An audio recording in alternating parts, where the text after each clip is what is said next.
National Weather Service in League City has issued a severe thunderstorm warning for East Central Austin County in southeastern Texas, Central Waller County in southeastern Texas, until 2:15 p.m. Central Daylight Time.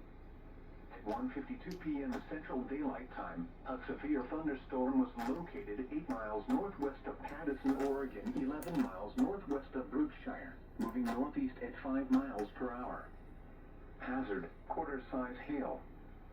Source, radar indicated. Impact, damage to vehicles is expected. Locations impacted include Prairie View, Pine Island, and Monteville. For your